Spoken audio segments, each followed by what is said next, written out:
Okay, objective 7 for Unit 4 in Honors Math 3, graphing rational functions with slant asymptotes. Now that's the new part. That's not to say that every problem that we do will necessarily have slant asymptotes. But the new part here, so slant asymptote, by the way, slant could also be named oblique. So an oblique asymptote is the same thing as a slant asymptote. A slant asymptote will exist only if the degree for the numerator is exactly 1 degree higher than the degree for the denominator, and the degree for the denominator must be greater than or equal to 1, even after reducing. So remember what I talked about. If there are no x's left in the denominator, there are no asymptotes, period. So you got to have at least one x still in the denominator for there to be any asymptotes.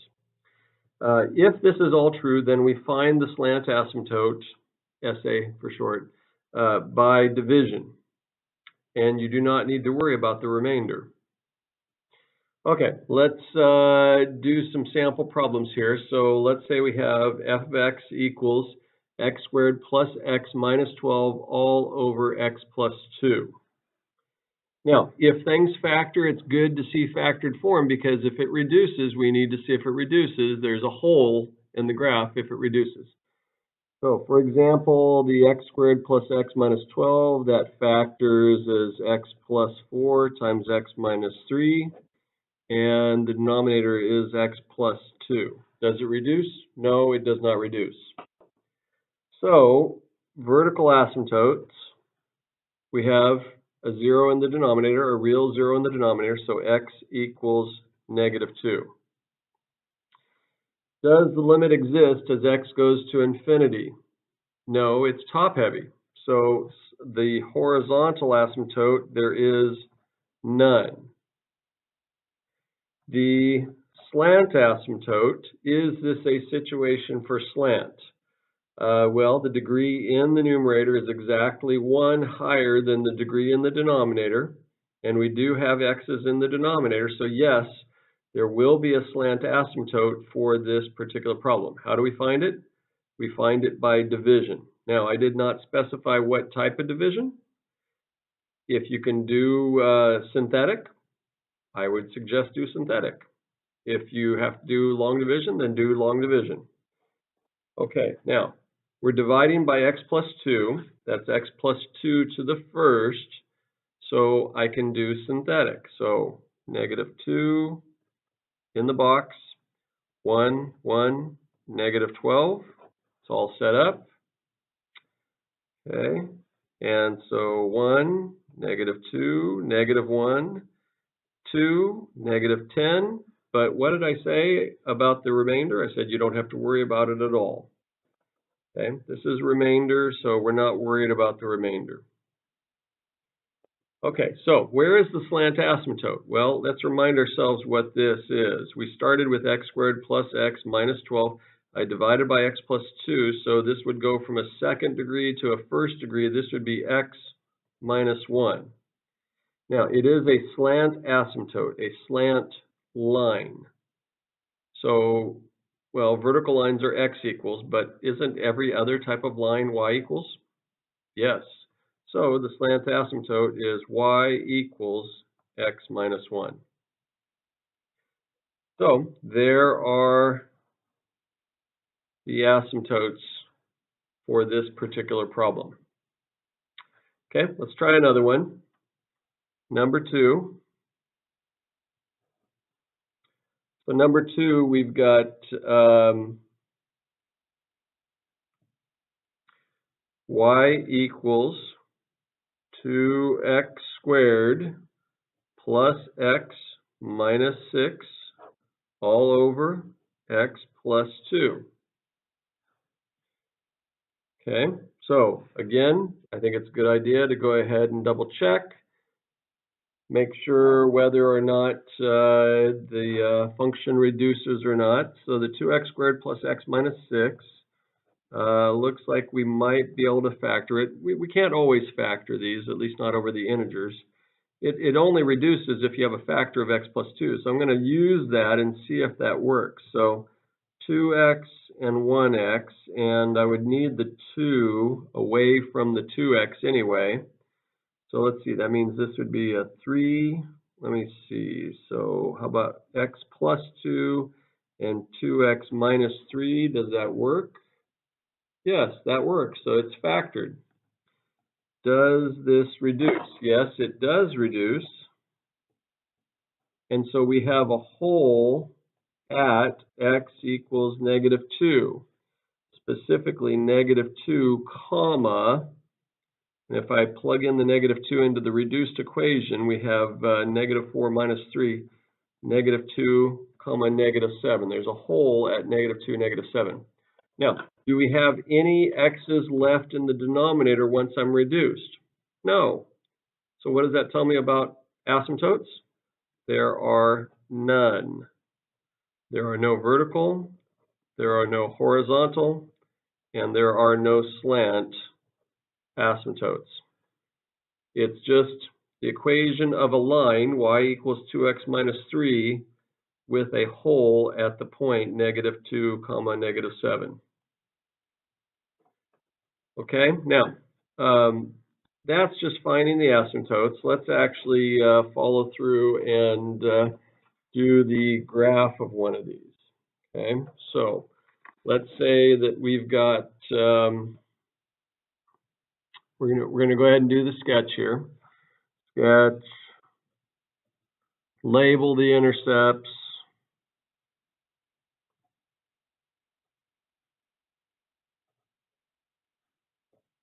and graph the asymptotes.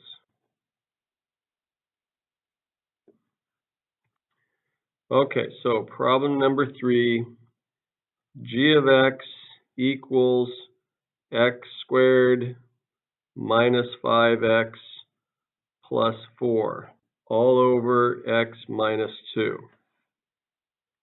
Okay, so we can see there's a real 0 in the denominator of 2. And let's factor the numerator. I think it's x minus 4 times x minus 1. So yes, it does not reduce. So vertical asymptote, x equals 2. Horizontal asymptote, does the limit exist as x goes to infinity? No, it's top heavy. So there is no horizontal asymptote. Is this a situation for slant? Is it top heavy by 1 degree? And are there x's in the denominator? Yes. So there is a slant asymptote here. We just have to find it. How do we find it? By division.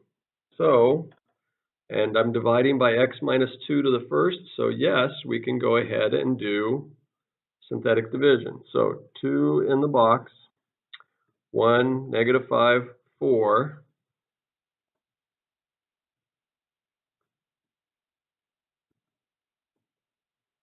Okay, and the remainder, remember, you don't have to worry about the remainder. And this is x minus 3.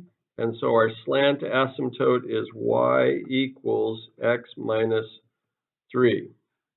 Okay, so when we go to graph this now,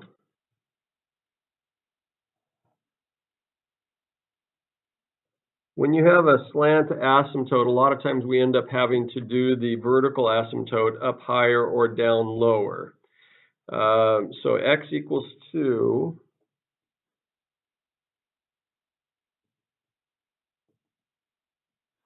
Y equals x minus 3. Now, strong suggestion here. When you graph the slant asymptote, obviously you could do y-intercept and the slope. So the y-intercept is -3, and the slope is +1, so up 1 over 1. However, I strongly recommend that you not just graph it like that. Get the x-intercept for the slant asymptote.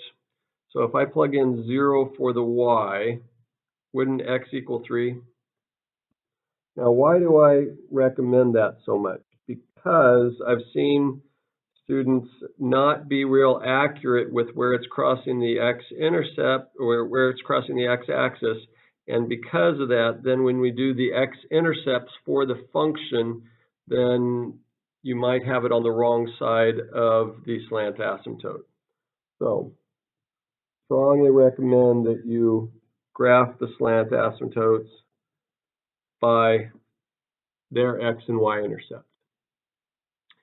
Okay, so here's my vertical asymptote, there's my slant asymptote. Now, slant asymptote, as far as the graph goes, it behaves similar to the horizontal asymptote. As the graph goes to the left and the right forever, the graph will go toward the slant asymptote. So as it goes to the right, it's going to go toward the slant asymptote. As it goes to the left, it's going to go towards the slant asymptote.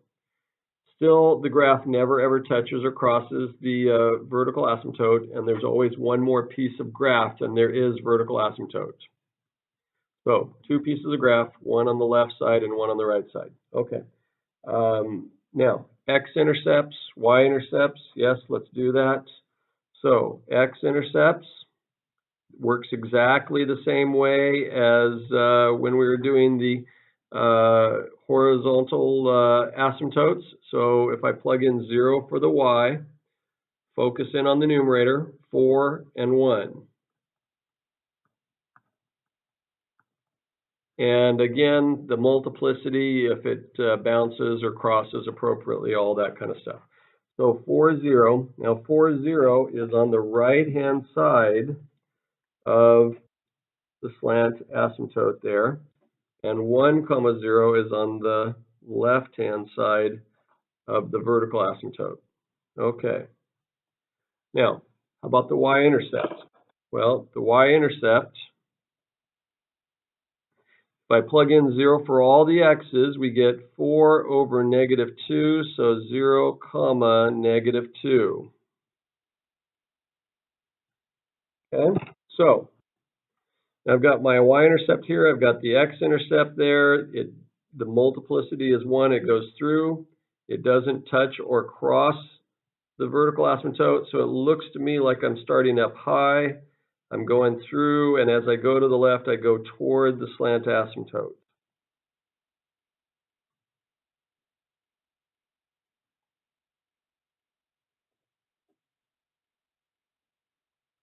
Label.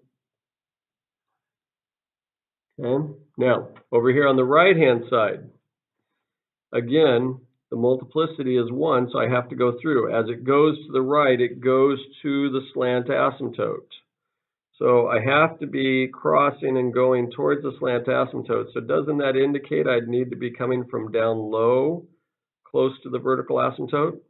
Wouldn't make sense to be coming from up high because I'd have to cross the x-axis there somewhere and then go through. So that's not where. So I must be starting from down low, going through that x-intercept, and then it continues on towards the slant asymptote as I go to the right. Okay, so there's that graph. Let's try another one here. So number 4.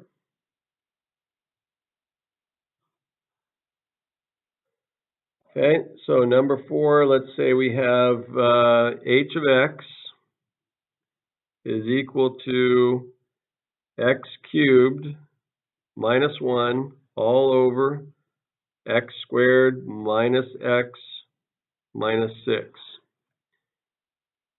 Okay, if I factor it quickly to check and see if things reduce, the denominator is x minus 3 times x plus 2. And the numerator, that's difference of cubes, so x minus 1, x squared plus 1x plus 1. And promised you back at quite a while ago that if you do sum or difference of cubes, that right-hand side does not factor over the reals. There's 2 roots in there, but they're imaginaries. And so they're not going to reduce with anything down here, and they're not x-intercepts either. Okay, so nothing reduces. I have 2 zeros in the denominator, so vertical asymptotes, x equals 3, x equals -2. Horizontal asymptote, none, because it's top-heavy, so the limit does not exist as x goes to infinity. Slant asymptote, it is top-heavy by 1, and there are x's in the denominator. Can I do synthetic division? No, I'm dividing by x squared. So we need long division. So x squared minus x minus 6 into x cubed minus 1. I'm just going to spread that out just a little bit right there. You don't have to do placeholders. You can just spread it out a little bit. Okay, what times x squared gives me x cubed? Well, x. So x times x squared is x cubed. X times negative x is negative x squared. And x times -6 is -6x. Nice to have an alternate color so you can see that you're distributing the negative. Negative. This becomes positive. That becomes positive. And so we've got x squared plus 6x, and bring down the -1. What times x squared gives me x squared? Well, plus 1. So I get x squared minus x minus 6. And if I distribute the negative, and we've got 7x plus 5. Okay, now, does x squared go into 7x plus 5? No. So what is 7x plus 5? It's remainder. You can essentially disregard the remainder. Now, I'm not obliterating it. I do want to point something out to you in a little bit. Now, what is the slant asymptote? Well, it's y equals x plus 1. So the answer to the division problem, and we get to throw away the remainder. Okay, so graphing this,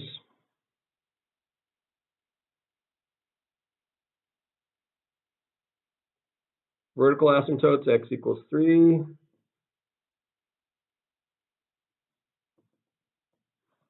X equals -2.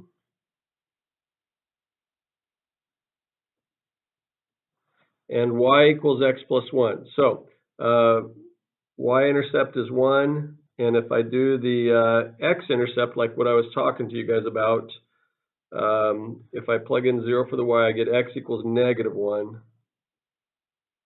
Okay, maybe even do another point there, up 1 over 1. Okay, so slant asymptote. I think I already mentioned to you that when you have a slant asymptote, a lot of times you need to make the vertical asymptotes go up and down a little bit more than normal.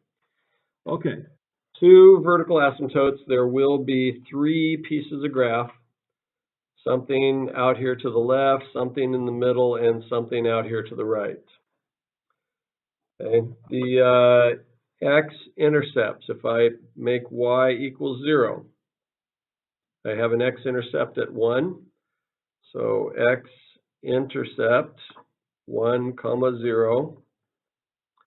Its multiplicity is 1. It does go through. There are 2 roots in here, but they are both imaginary. So 1, 0, and it goes through. Y-intercept.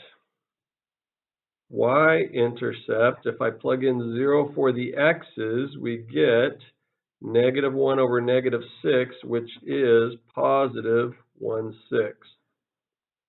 So 0, 1/6. Okay, this x-intercept goes through. It does not bounce. I have a y-intercept above the x-axis. This graph here in the middle must be coming from up high on the left and going through those 2 points and going down low on the right. Okay, label those. This one is 1/6, and that one is 1 right there. Okay, that's the middle section of the graph. Okay, now, we need to find out what's happening out here to the left and to the right. Okay, now, haven't we found all the x-intercepts? Yes, we have found all the x-intercepts. So, could I be starting close to the vertical on the left-hand side here. Could I be starting up high and going towards the slant asymptote as I go to the left? No, I'd have an x-intercept, and there are no more x-intercepts. Therefore, I must be starting from down low and then going towards the slant asymptote as I go to the left. So it's doing something like this.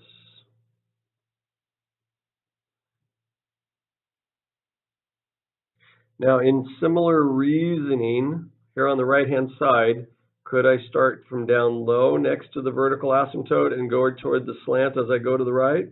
No, because there are no more x-intercepts. I only have the one. Therefore, I must be starting from up high and going to the slant asymptote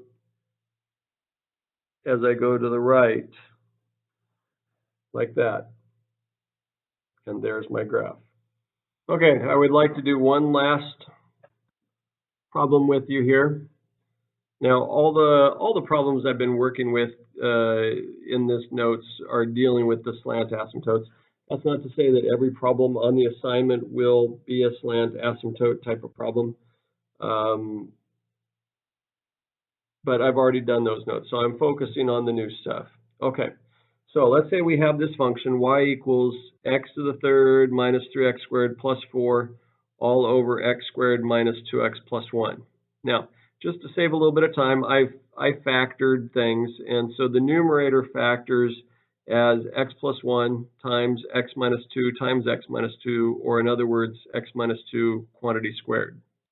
The denominator factors as x minus 1 times x minus 1, or x minus 1 quantity squared. Nothing reduces, so we do have a vertical asymptote at x equals 1. This is not a situation for a horizontal asymptote. It's top heavy, so there is no horizontal asymptote. This is a situation for a slant asymptote. And again, we cannot do it by synthetic division because we're dividing by x to the second. So we need to do that by long division. So x squared minus 2x plus 1 into x to the third minus 3x squared plus 4. Okay, so what times x squared? Well, x.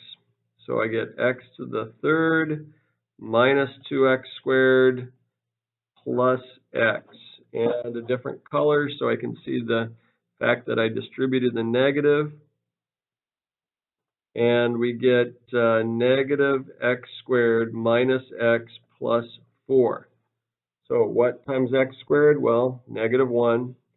So I get negative x squared plus 2x minus 1. Okay, and if I distribute my negative, then we're left with negative 3x plus 5. Okay, now that is remainder. We don't need to worry about the remainder. I think I forgot to talk about that on the last one. I do need to talk about it on this one. So the slant asymptote is y equals x minus 1.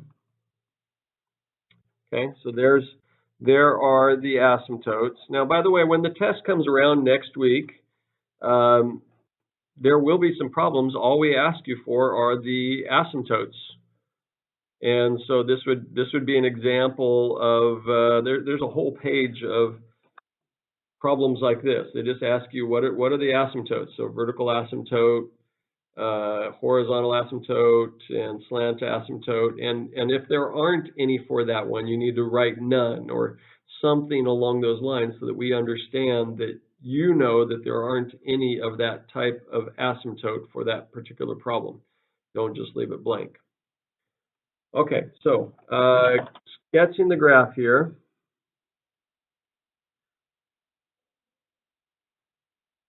X equals 1. Y equals x minus 1. So y-intercept of negative 1, up 1 over 1. So there's the x-intercept as well.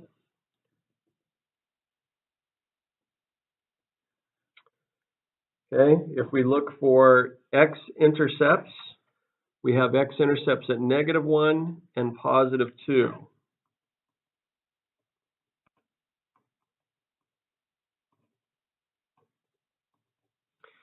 And the -1 goes through because the multiplicity is odd. +2 bounces because its multiplicity is even.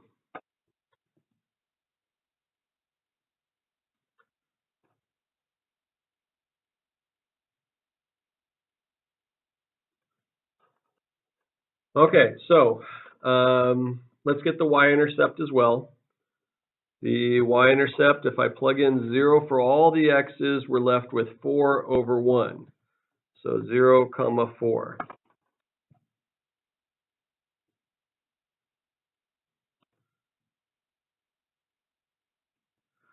Okay, so based on all these points, we can go ahead and sketch it. So on the left side of the vertical asymptote, the -1, 0 had odd multiplicity. It goes through, so it goes toward the slant asymptote as I go to the left, and it goes through the y-intercept and gets closer and closer to the vertical asymptote. So it must be doing something like this here on the left-hand side of the vertical asymptote. Label the intercepts. Okay, now this one's a little bit trickier than any of the other ones I've given you, but what did I say about this x-intercept? It had even multiplicity. It bounces. So could it bounce and be going down? Well, that would be okay going toward the vertical asymptote, but the problem is, as you go to the right, the graph has to be going toward the slant asymptote. So it could not be bouncing down. Therefore, it must be bouncing up. Okay, now as it goes to the right, it goes toward the slant asymptote. And so it's really just going toward the slant asymptote from the bottom side of the slant asymptote there. Now, remember I talked to you about the fact that the graph doesn't just stop as it goes towards the vertical asymptote. So it bounced, it's going towards the vertical asymptote, it does not stop. It is possible for it to cross a slant asymptote, and it does on this one. And the graph is going up as it goes towards the vertical asymptote right there. Okay, now label the x-intercept there, that's 2. That would be a full credit graph. Now, let's talk about this a little bit more. I mentioned something about looking at the remainder. So, if you look at the remainder, if the remainder has x's in it, if you set the remainder equal to 0, so -3x plus 5 equals 0, we can actually find where the graph will cross the slant asymptote by setting the remainder equal to 0. Now, it doesn't cross the slant asymptote if there are no x's in it. But if I solve this, I get 5 equals 3x, and so divide by 3, and x is 5/3. Now, does that make sense with what we're seeing on the graph? 5/3 is 1 2/3. 1 2/3 is just a little bit to the left of 2, and that looks appropriate because it looks like we're crossing the slant asymptote at x equals 5/3. Okay, and so that's one way we can check what's going on here. Now, another thing that's happening too, most of the graphs, if you look at most of these rational function graphs, when we're coming up on vertical asymptotes, there's usually, you've got on one side of the vertical asymptote it's going up, and on the other side of the vertical asymptote it's going down, and that's typically what happens. That's probably the most common thing that happens. So one side it's going up, and the other side of that same vertical asymptote it's going down. One side it's going down, and the other side of that same vertical asymptote it's going up. So that's a typical thing that happens. Now, this one doesn't do that typical thing. Why is it not doing the typical thing? On one side of the vertical asymptote it's going up, on the other side of the same vertical asymptote, it's also going up. So why is it doing that? Okay, now let's take a look at the vertical asymptote. See how it's x minus 1 quantity squared? It's kind of like an even multiplicity for that vertical asymptote.